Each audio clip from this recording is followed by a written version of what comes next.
Vamos a abrir, hermanos, la palabra de Dios.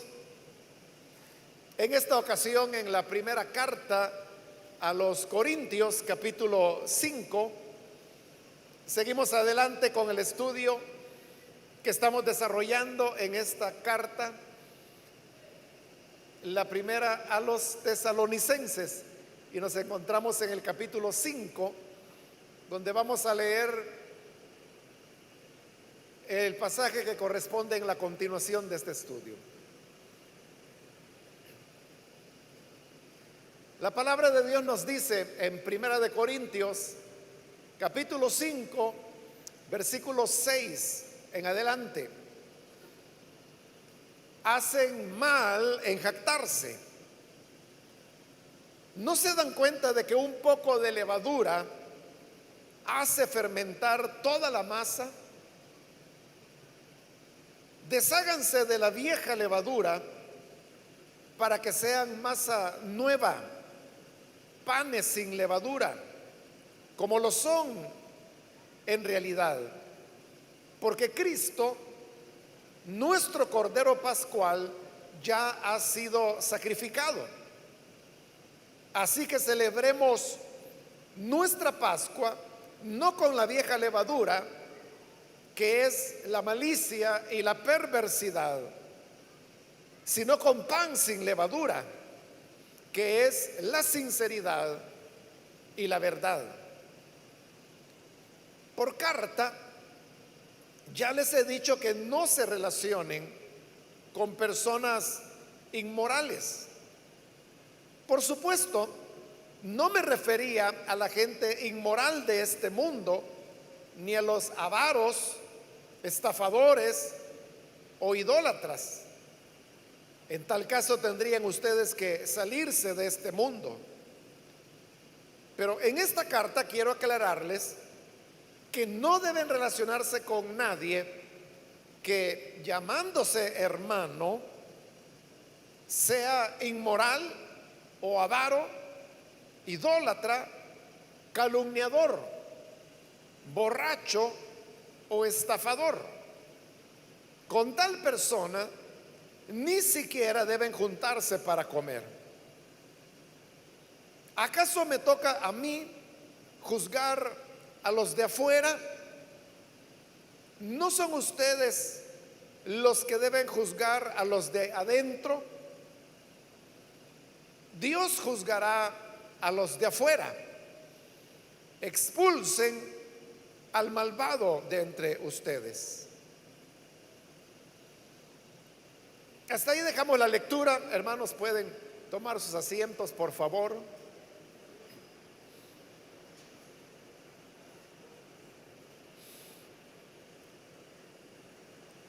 Los versículos que hemos leído son la continuación del tema que Pablo comenzó a desarrollar en los primeros 5 versículos de este capítulo.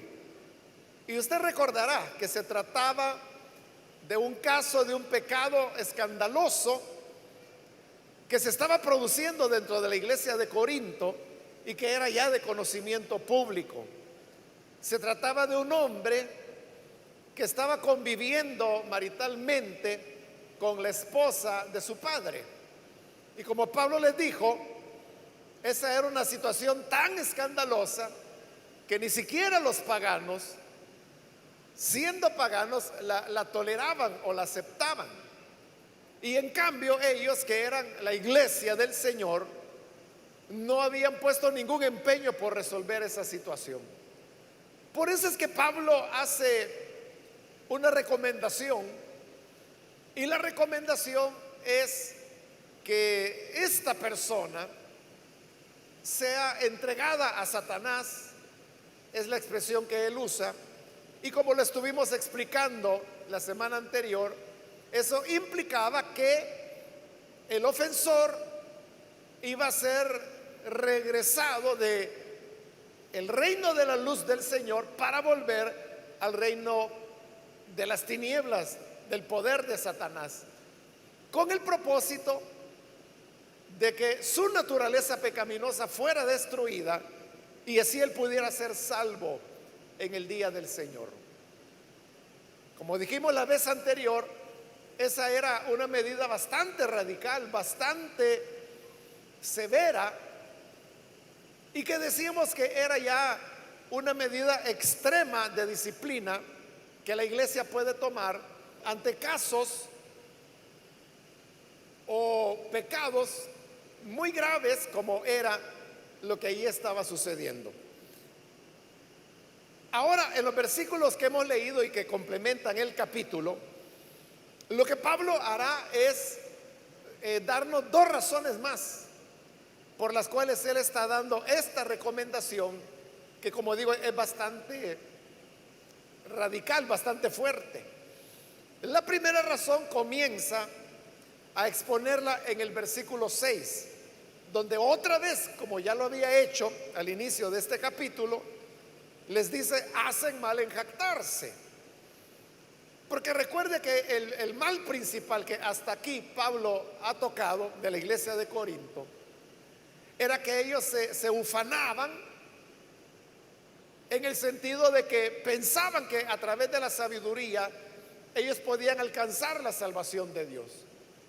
Y precisamente por estar en esa discusión de que quién es el mejor predicador, es Pablo o es Apolos, o que alguien dijera: es que a mí las predicaciones de Pablo no me llenan porque él no es tan elocuente para hablar. En cambio, Apolos, ese es un hombre que tiene mucho conocimiento, es un filósofo. Esto hacía que entre la iglesia hubiera divisiones y que además hubiera personas que se jactaban de su supuesta sabiduría. Y Pablo les dice que por estarse jactando no habían atendido una necesidad tan necesaria como era la de resolver el problema de este pecador incestuoso que había dentro de la congregación. Entonces, cuando él dice hacen mal en jactarse, les está reiterando de nuevo que no está bien que ellos estén jactando, porque el pensar que la sabiduría es un camino por el cual los seres humanos se pueden salvar es otra manera de decir que el ser humano se puede salvar por sí mismo con su propia capacidad, siempre y cuando ese ser humano tenga la sabiduría suficiente para salvarse. Pero esa es jactancia, porque la salvación no viene por ninguna cualidad que el ser humano pueda tener, sino por la gracia de Dios, o como Pablo la ha llamado en esta carta, la locura de la predicación. Entonces, después de haber dado ese reproche, ahora les hace una pregunta: ¿no se dan cuenta de que un poco de levadura hace fermentar toda la masa? Lo que Pablo está ahí preguntando es acerca de un dicho. Y cuando él dice no se dan cuenta, es como estar invocando algo que ellos lo conocían, pero no habían caído en la cuenta de eso que Pablo está invocando. ¿Y qué es lo que él está invocando? Aparentemente lo que era un dicho muy conocido entre las personas, y es que la gente acostumbraba a decir: un poco de levadura leuda toda la masa. Ese dicho sería un equivalente, hermanos, a otro dicho que nosotros usamos un poco más, y es cuando decimos que una manzana podrida pudre a las demás. Es la misma idea, que una manzana podrida, su pudrición la va a contagiar a las demás manzanas y todas se van a podrir. Otra manera de decirlo era así como Pablo lo está expresando acá, y es que un poco de levadura leuda toda la masa. Lo que ocurre es que ellos estaban más relacionados con el tema de la panadería, y por eso sabían cuál era el efecto de la levadura sobre la masa. Y todos ellos sabían que bastaba con colocar un poco de levadura en la masa, en la harina, y después de un tiempo toda la masa estaría leudada. Lo que ocurre, hermanos, con la levadura es que, bueno, usted sabe, la levadura la venden en bloques, que eso sobre todo pues es para utilizarla en grandes cantidades, por ejemplo en panaderías. Pero también está lo que se llama la levadura seca, que es esa que viene en forma de polvo, y que cuando se trata pues de cantidades más pequeñas, pues la persona que va a cocinar el pan la espolvorea un poco de levadura, y eso hace que la masa se leude. Esto nos lleva a pensar a nosotros que la levadura es entonces como un ingrediente que se le echa a la harina.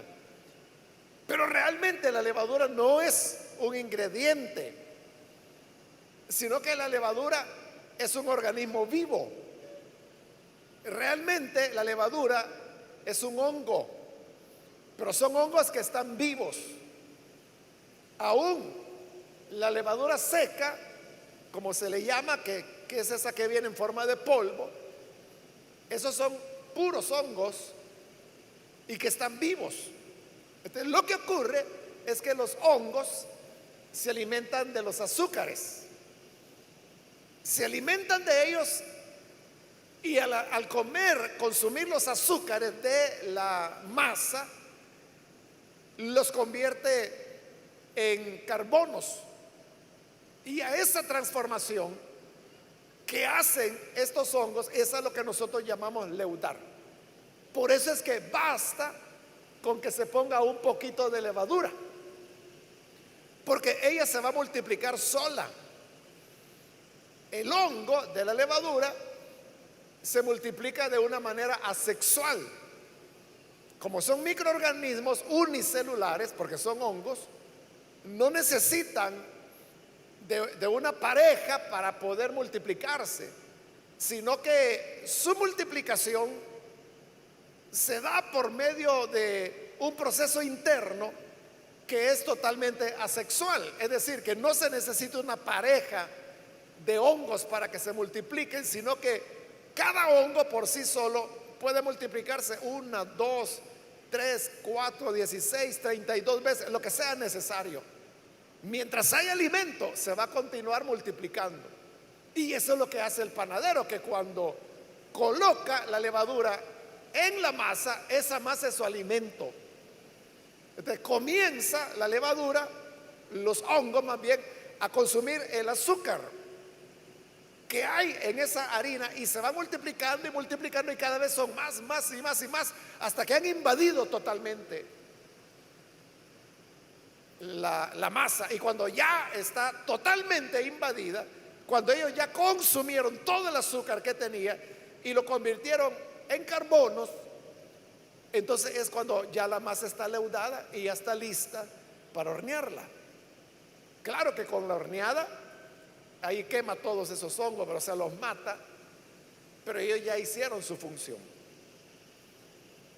En la época en que Pablo está escribiendo esto, no había levadura aislada, así como la tenemos ahora. Entonces lo que hacían era que cuando ya habían leudado toda la masa, entonces venía el panadero y tomaba un poquito de esa harina ya leudada y la guardaba. Y con el resto hacía los panes, los horneaba y ya. Pero ese otro poquito leudado que había guardado, por estar leudado, tenía los hongos de la levadura. Entonces, al día siguiente, cuando preparaba otra masa, solo la mezclaba con ese poquito que había guardado el día anterior, lo mezclaba con la masa nueva, y ahí se repetía la verdad de que un poco de levadura leuda toda la masa. La enseñanza que Pablo quiere transmitir a través de ese dicho, del cual él está diciendo, no se dan cuenta de esa realidad. hermanos, que el mal, diríamos, es contagioso. El mal se multiplica por sí mismo. Lo que él está diciendo es: si ustedes permiten que dentro de la iglesia haya un pecado tan escandaloso como el que ese incestuoso está cometiendo, lo que va a ocurrir es que ese poco de levadura va a leudar toda la masa, y toda la masa era toda la iglesia. Porque los seres humanos, por el hecho de que tenemos de parte de Adán la inclinación hacia lo malo, los malos ejemplos siempre ejercen sobre nosotros mayor influencia que los buenos ejemplos. Los malos ejemplos nos afectan más, nos influyen más, porque es más fácil seguir los malos ejemplos que los buenos ejemplos. Por eso, sí se permite que dentro de la iglesia haya, aunque sea un poco de levadura.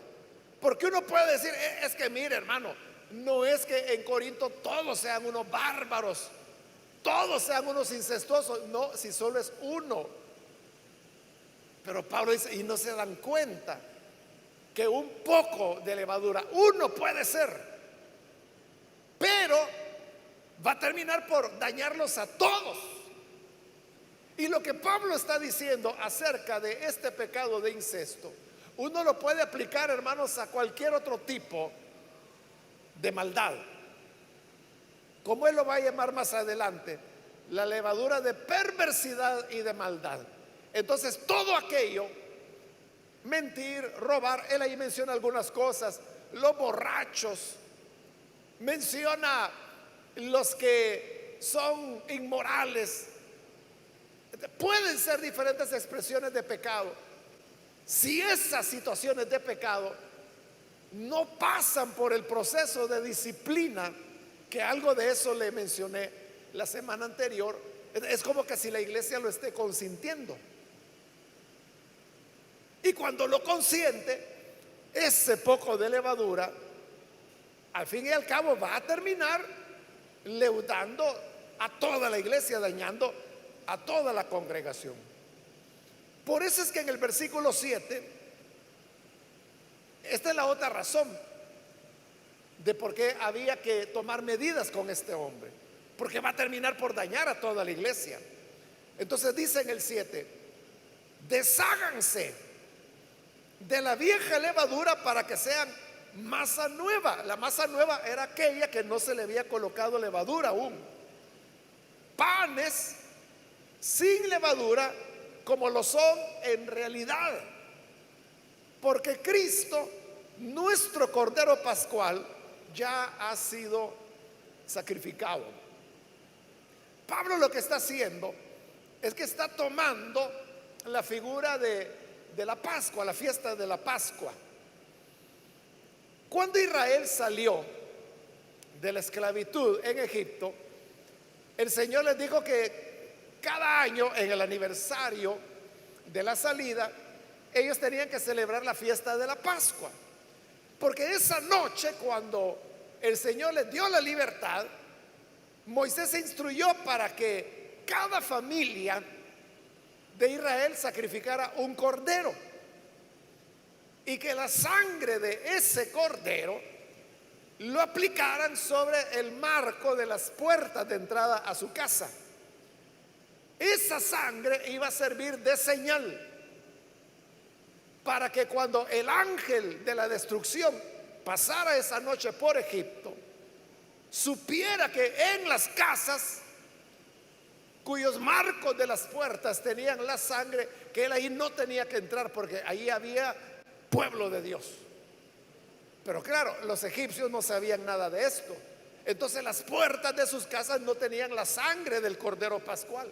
Ahí el ángel entraba y mataba al primogénito de todo egipcio, y aún los primogénitos de los animales. Luego Dios les dijo que ese cordero sacrificado tenían que asarlo, no se podía preparar de otra manera, tenía que ser asado y tenían que comerlo. Y lo que sobrara deberían quemarlo, no se podía guardar para el siguiente día. Eso hicieron esa noche. Pero como el ángel de destrucción comenzó a matar a los primogénitos, el faraón se asustó.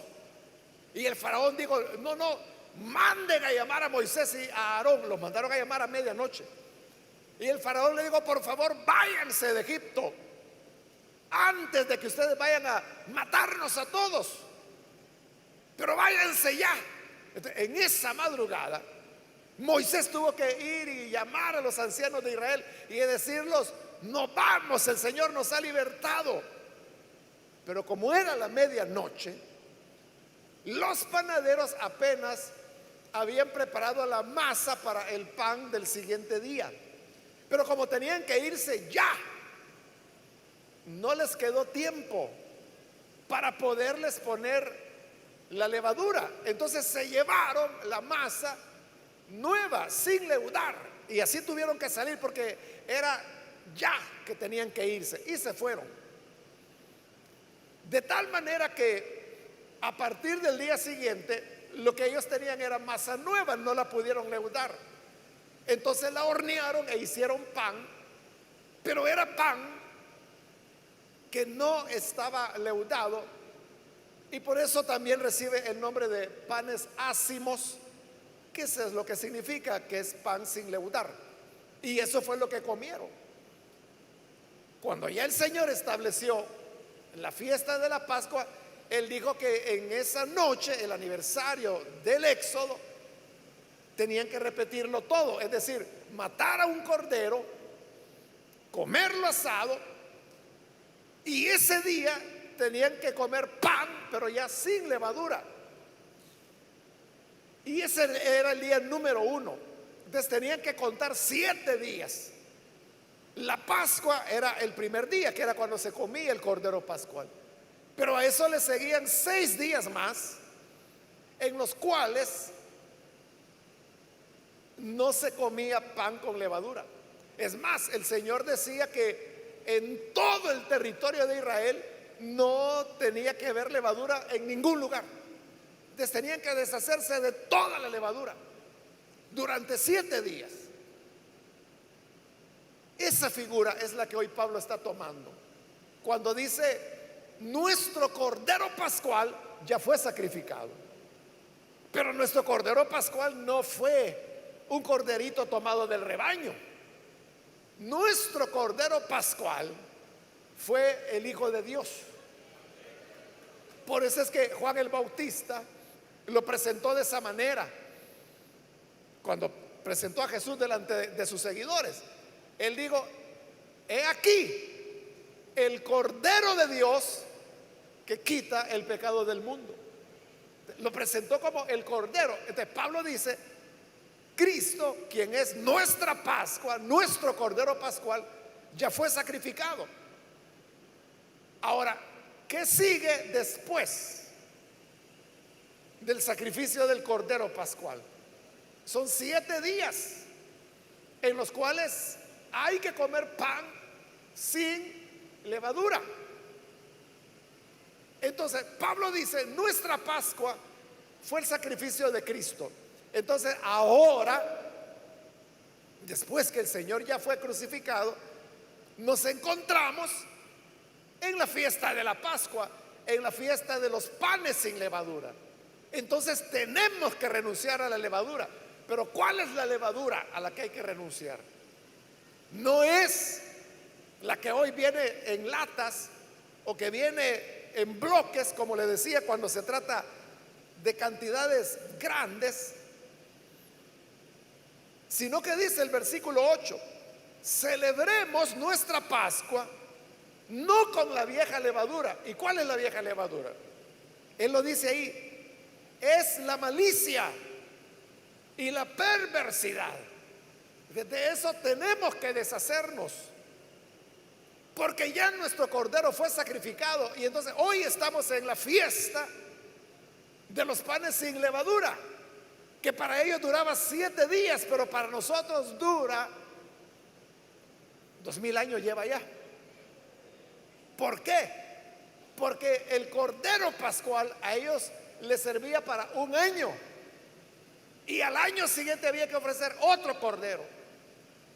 Pero como el nuestro no es un cordero del rebaño, como dije, sino que es el Hijo de Dios, entonces es una sangre, es la sangre del Dios hombre, que tiene un poder infinito. Y por eso es que, como dice el libro de Hebreos, no se necesita estar repitiendo este sacrificio, porque el Señor Jesús fue ofrecido una sola vez, haciendo con ese solo sacrificio perfectos a los santificados para siempre. Por esa razón, por esa efectividad que tiene la sangre de nuestro Cordero Pascual, es que la fiesta de los panes sin levadura para nosotros es también inacabable. Todo el tiempo nosotros tenemos que estarnos desprendiendo de la levadura, que ahí Pablo la llama la malicia y la perversidad. Entonces, para Pablo, lo que este hombre hacía era maldad y era perversidad. Pero como le he dicho, no era solamente ese caso particular de un hombre incestuoso. Las faltas podían ser de otro tipo. En las cartas pastorales se hace mención de un hombre que se llamaba Alejandro, que hacía calderos de bronce o de cobre, que eran los metales que se usaban. Bueno, el bronce es una aleación, ¿no? Pero eso era lo que se usaba para hacer depósitos. Pablo no da mayor información, lo único que dice es que Alejandro le ha causado mucho daño. Y nada más, o sea, no sabemos qué tipo de daño era el que Alejandro le había causado a Pablo. Pero eso había llevado a Pablo a entregar a Alejandro a Satanás también. Por eso le digo, no es que la malicia y la perversidad sea solo el incesto, que era el caso allí. También podía ser rebelión contra la autoridad eclesiástica, que en ese caso era Pablo, y también podía ser la práctica de cualquier otro pecado. Es lo que las cartas de Juan llaman el pecado de muerte. El pecado de muerte puede ser cualquier pecado. Se convierte en pecado de muerte cuando es ya una práctica. Y práctica es cuando ese pecado premeditadamente se comete una, otra y otra y otra vez. Tomemos el ejemplo de este hombre, que Pablo está escribiendo eso por él. No era que él, en un impulso y en una locura que le agarró un día, tuvo relaciones con la esposa de su padre, pero luego él dijo: no, qué locura la que hice, me arrepiento. Eso no es práctica del pecado. O sea, él habría cometido un pecado, pero no continuó practicándolo. Pero el caso de él, como lo vimos la semana anterior, era de que ellos estaban viviendo juntos como pareja. Eso no era de que en un momento de debilidad él había caído en tentación. Era cuestión que vivían juntos, vivían en la misma casa. Por eso es que Pablo usa la expresión que la tenía por mujer a la esposa de su padre. Esa es la práctica del pecado, que es cuando la persona consuetudinariamente está repitiendo y repitiendo. Entonces, pecado de muerte puede ser el chisme mismo. Pero si una persona acostumbra chismear ahora, mañana, pasado, y todas las semanas ahí está chismeando, esa es práctica del pecado. Ese es el pecado de muerte, por el cual dice la carta de Juan no pido que se ore. Ya por eso ni oren, porque es un pecado de muerte, porque es la práctica del pecado. Entonces hay gente que ahí se anda quebrando la cabeza. ¿Y cuál es el pecado de muerte? Pues yo le respondo, es cualquier pecado, pero que se convierte en una práctica. Ahora, somos llamados a abandonar la malicia y la perversidad. Y al contrario, dice la parte final del versículo 8, que tenemos que ser pan sin levadura, que es la sinceridad y la verdad. Eso de que iban a entregar a Satanás, al incestuoso, Pablo lo ve como un acto de sinceridad y de verdad. La iglesia siempre tiene que apostar por la sinceridad y por la verdad. No tenemos que asolapar a nadie. La sinceridad y la verdad deben ser nuestros valores, de manera que podamos limpiar a la iglesia de la levadura. Si no lo hacemos, ese poco de levadura pudiera ser una persona, terminará leudando toda la congregación. Entonces, para que eso no vaya a ocurrir, tenemos que deshacernos de la levadura vieja. Le decía que esa era una primera razón. La segunda razón es la que viene ahora a partir del versículo 9. Dice ese versículo: por carta ya les he dicho que no se relacionen con personas inmorales. Es decir, que Pablo había enviado una carta anterior a los corintios, y en esa carta él les había dado un consejo, una recomendación pastoral. Y el consejo era que no se mezclaran, que no se relacionaran con personas inmorales. Pero eso los corintios lo entendieron mal. Por eso es que hoy Pablo se los va a corregir. Pero antes de que lleguemos a esa corrección, note usted que entonces Pablo ahí está hablando de una carta anterior a esta.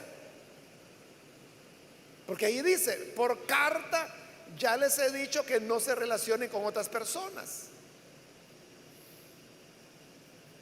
Y en el 11 dice: pero en esta carta, que es la que estamos estudiando nosotros, quiero aclararles. Y ahí viene la aclaración que él les quiere hacer.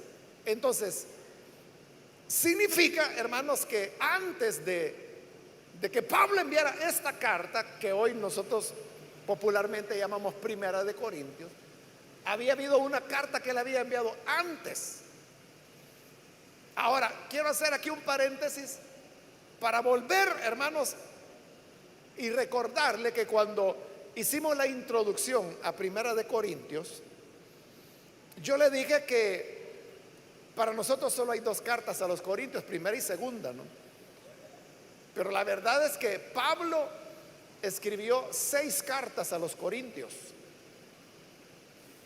Pero como las primeras generaciones de cristianos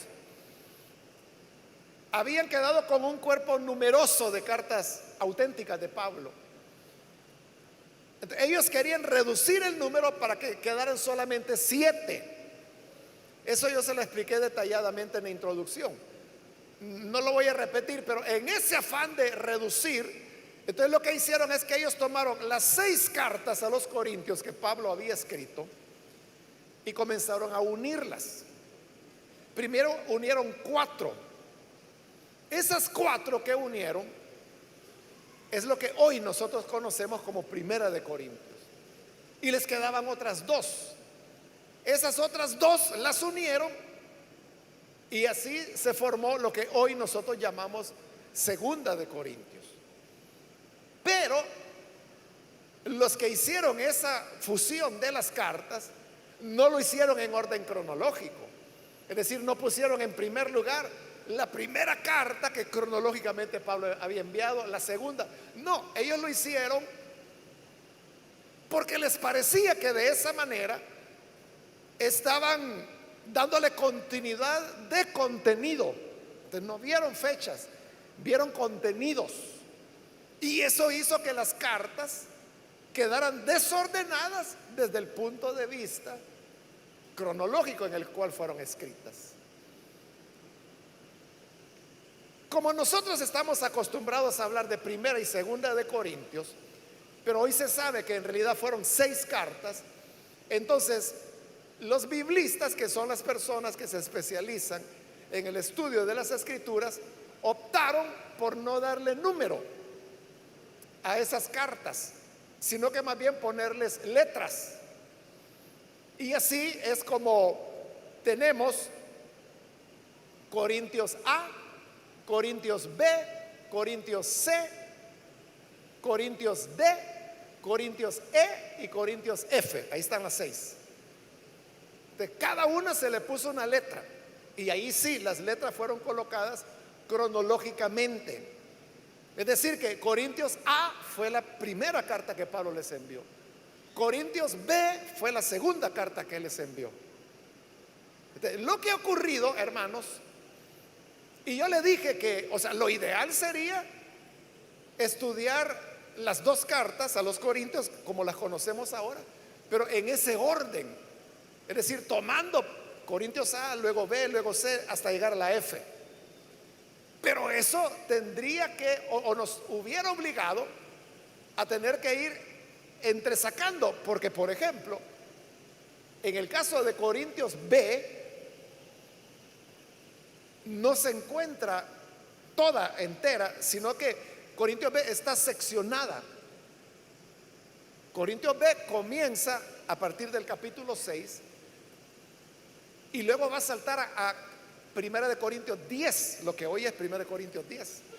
Entonces, vea, hubiera sido, hermano, un poquito engorroso, ¿verdad?, tener que estar saltando de un lado para otro.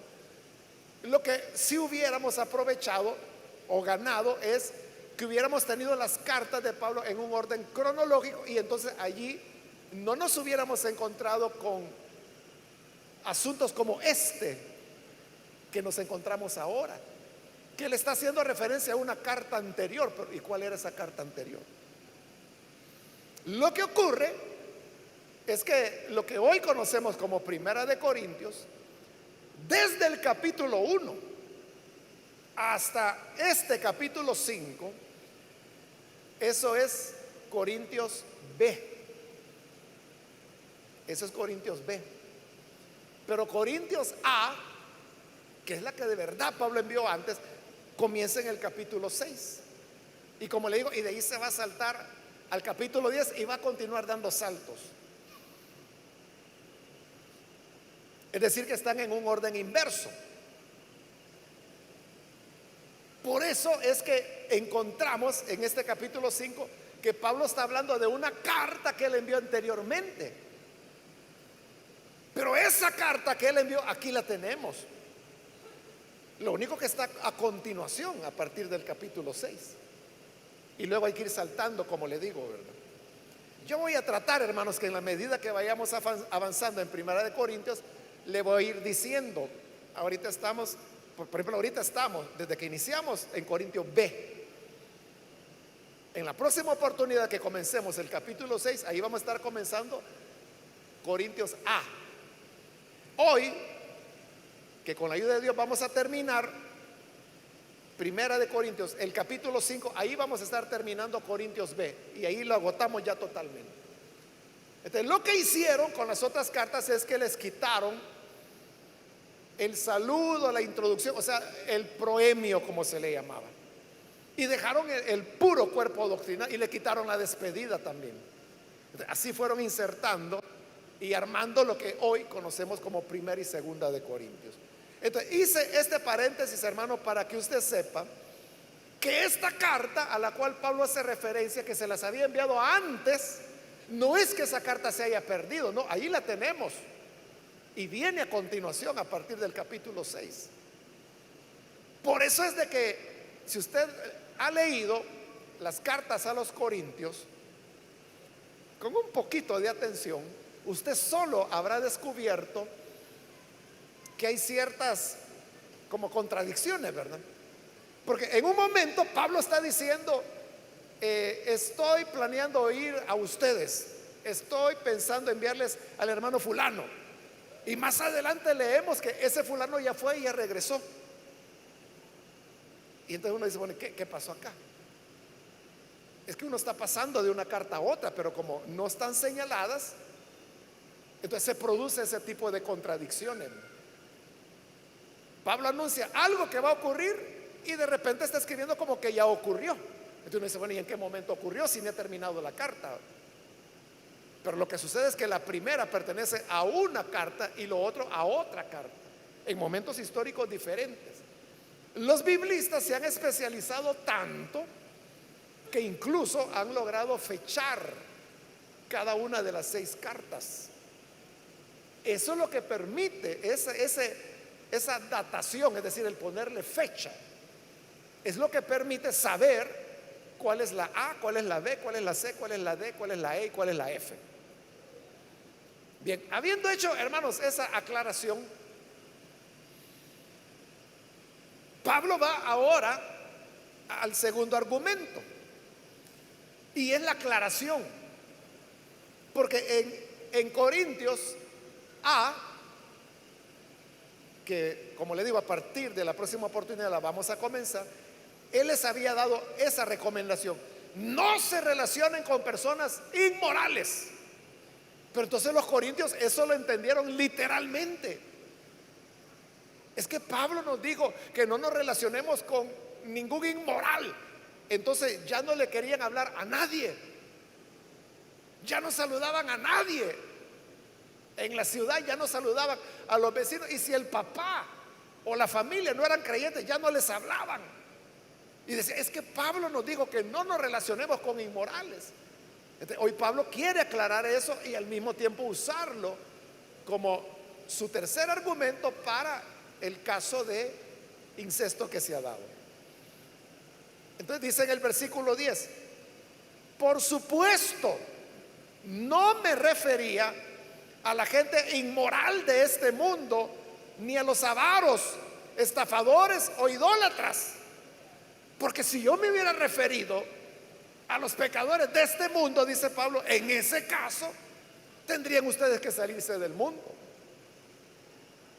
Pero él está aclarando que no es eso lo que quiso decir.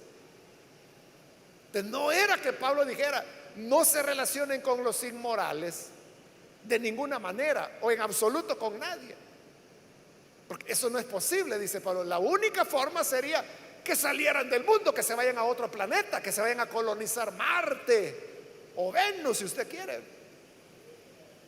pero no van a poder vivir en la tierra. Entonces significa, hermanos, que ahí Pablo está dando una enseñanza, y la enseñanza es que es imposible que nosotros no nos relacionemos con personas incrédulas y que llevan una práctica de pecado, pero son incrédulos. Y si uno dice, es que no me voy a meter con ellos, entonces estaríamos igual que los fariseos, que no comían con pecadores, no les hablaban a los publicanos y pecadores. Lo contrario de lo que Jesús hizo. Jesús lo que hizo fue que los recibió, comió con ellos, y por eso lo criticaron.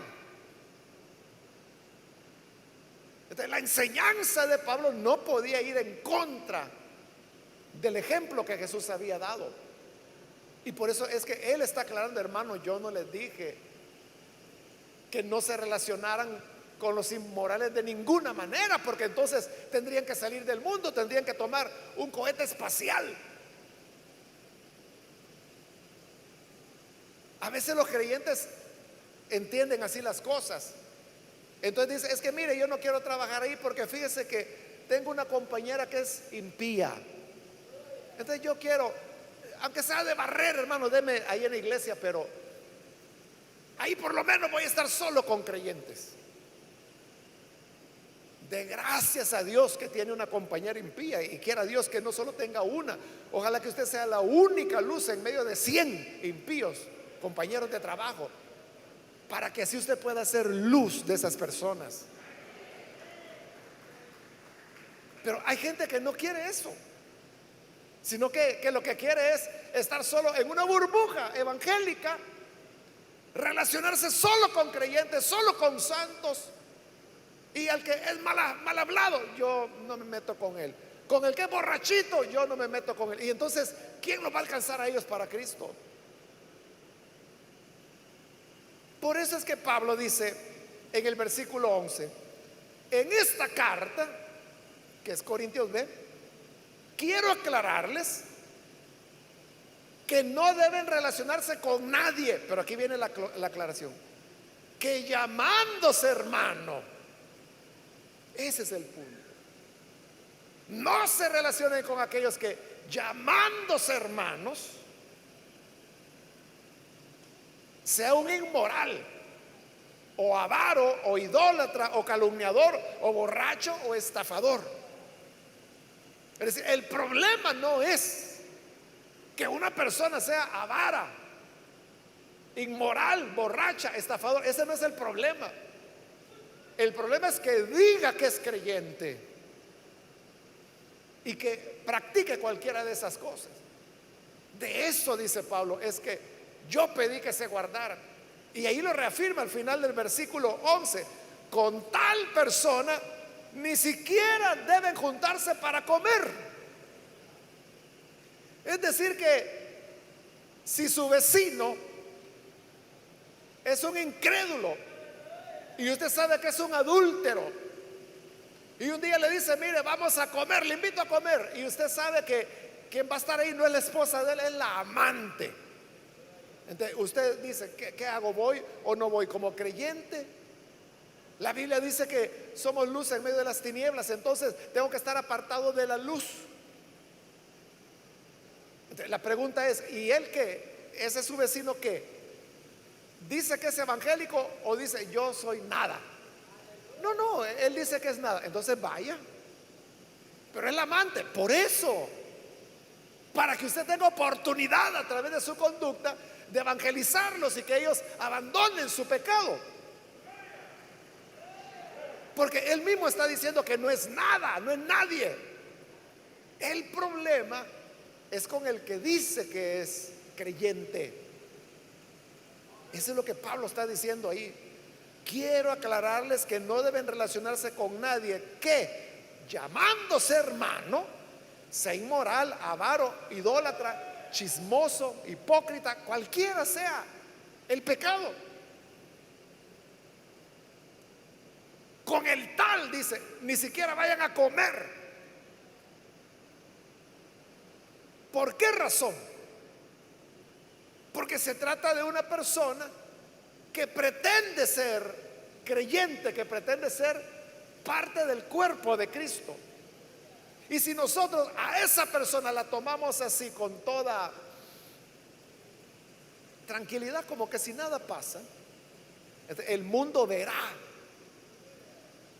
Y es lo que Pablo les dice en el caso del incestuoso, que eso ya era del conocimiento público. Entonces la gente decía: miren, ese grupo que se hace llamar cristianos tienen costumbres raras, porque le quitan la mujer a su papá. Eso sí que no tienen límite de nada. Pero ya no estaban hablando de un hombre, estaban hablando de la iglesia. Y como seguían comiendo con él, seguían tomando la cena del Señor con él, entonces la gente veía que eran la misma cosa. Por eso es que Pablo, haciendo la aclaración de la carta que les había enviado anteriormente, aprovecha para remachar su idea. Hermanos, lo que yo les quise decir fue que no se junten con nadie que, diciéndose hermano, sea malo, sea un pícaro, sea un pecador.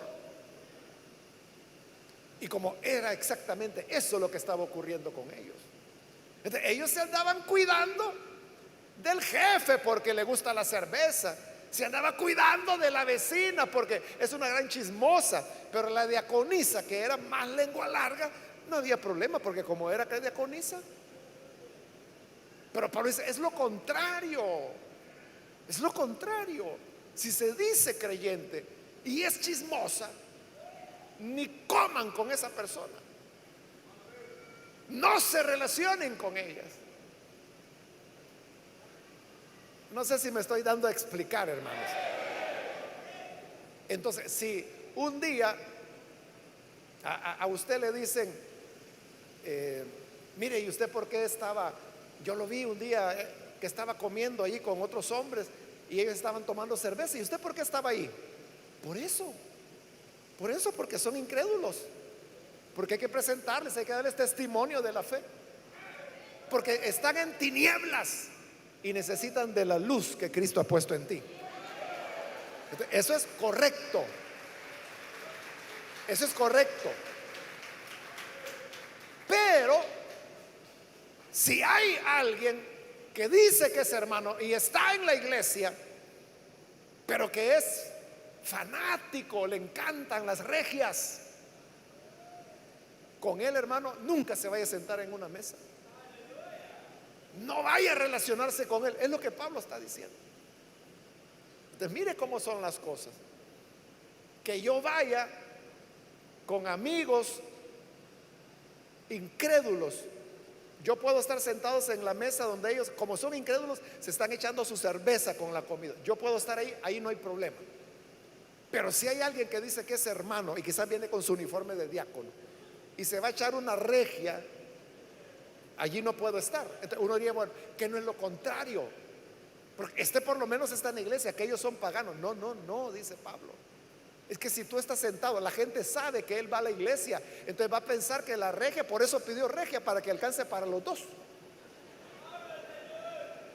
Entonces, eres tú el que sale afectado y no tanto tú, la iglesia. Pero cuando estamos con los incrédulos, lo que estamos haciendo es lo que Jesús hizo: recibir y comer con los pecadores. Entonces, en el 12, aquí ya Pablo va a cerrar su enseñanza y dice: ¿acaso me toca a mí juzgar a los de afuera? ¿No son ustedes los que deben juzgar a los de adentro? Ahí Pablo lo que les está planteando es: ¿con qué cara yo voy a estar juzgando a la gente de afuera? Diciéndole, es que son unos pervertidos, son unos bárbaros, son unos sinvergüenzas, son unos chismosos, a los de afuera. Y aquí adentro está lleno de chismosos, bárbaros y pecadores. Entonces la gente va a decir, mire, en lugar de estarnos insultando a nosotros, ¿por qué no le dice a sus hermanitos primero que se corten la lengua? La gente tiene razón en eso. Y es lo que Pablo dice: no tengo derecho a juzgar a los de afuera si no estoy juzgando a los de adentro. Entonces, antes de decir y señalar a los que están afuera, es que fuman marihuana, usan drogas. O sea, si aquí hay hermanitos que todavía se dan los toques, primero tenemos que comenzar por nosotros mismos, adentro, para poder tener moral de exhortar a los de afuera. Entonces, de los de afuera, dice Pablo, ustedes no se preocupen, porque dice en el versículo 13: Dios juzgará a los de afuera. Con los de afuera usted no se preocupe, que hay un juez que los va a juzgar. Pero a los de adentro, eso nos toca a nosotros. Por eso es que Jesús normó allá en Mateo capítulo 18 los procedimientos de cómo se deben hacer las cosas. Y reafirma que como Dios se va a ocupar de afuera, nosotros ocupémonos los de adentro. De como somos los responsables de adentro, le da el último balazo cuando le dice: expulsen al malvado de entre ustedes. Ahí les expuso ya 3 razones de por qué tan severo. Oiga lo que está diciendo: expúlsenlo de entre ustedes, sáquenlo de la iglesia y no vayan a relacionarse más con él. O sea, no era posible que fuera expulsado de la iglesia y que después alguien ahí presumiendo de santidad llegara y le dijera: ay, hermano, cómo siento, cómo lo trataron en la iglesia, qué mal, pero mire, yo siempre lo voy a amar, aunque usted ya no puede llegar a la iglesia, siempre vamos a ser amigos. Se lo va a llevar el diablo por andar contemplando la levadura. Eso es lo correcto que hay que hacer. Hay que expulsarlo para sanidad de la iglesia. ¿Por qué cree usted que cuando en alguna parte del cuerpo surge una gangrena? Entonces, ¿qué es lo que los médicos hacen? Cuando ya hay gangrena, solo hay una salida: hay que cortar el tejido dañado. Y si ya la gangrena avanzó a algún nivel, ya no es solamente parte del tejido, a veces tiene que ser el miembro completo: un pie, una antepierna, un antebrazo, una mano. Pero hay que salvar a la persona, que si no se corta, la persona morirá. Por eso es que en las epístolas pastorales dice, hablando del pecado, dice que carcomerá como gangrena. Entonces, hay que cortarlo, si no, eso va a avanzar, avanzar, avanzar y avanzar. Entonces, la iglesia, nosotros tenemos que cuidarla, hermanos, siguiendo otra vez, le digo, los procedimientos que establece Mateo 18. Entonces, haciéndolo de esa manera, vamos a conservar la salud de la iglesia del Señor. Entonces, aquí, hermanos, con este versículo, ahí termina lo que sería Corintios B. Lo que seguía era ya los saludos de despedida. O sea, hasta ahí llegaba la carta y ahí Pablo se despedía, pero esa despedida la quitaron para poderla fundir con la otra que viene, que es Corintios A. Entonces, ahí cerramos lo que sería una de las 6 cartas que Pablo envió a los Corintios. Ahora, las enseñanzas, hermanos, que hemos aprendido en esta ocasión, pues yo creo que está más que claro, ¿verdad?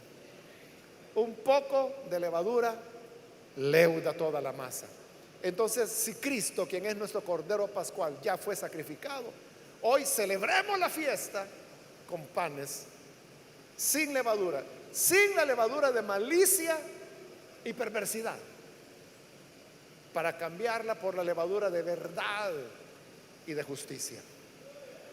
Vamos a cerrar nuestros ojos y vamos a inclinar nuestros rostros. Padre, gracias te damos por cada persona que a través de los medios ha escuchado esta palabra y hoy abre su corazón para entregar su vida a ti. Te rogamos, Padre, que les perdones, que les des vida nueva, de tal forma que puedan servirte, amarte, y que habiendo sido sacrificado nuestro Cordero Pascual, Cristo Jesús, celebremos ahora la fiesta sin levadura de maldad, sin levadura de perversidad, sino con la verdad y la justicia, y así poder estar dando honor a tu nombre, olor grato ante tu presencia. Ayúdanos a vivir siempre así y ayúdanos a trabajar por la salud de tu iglesia. En el nombre de Jesús te pedimos estas cosas. Amén.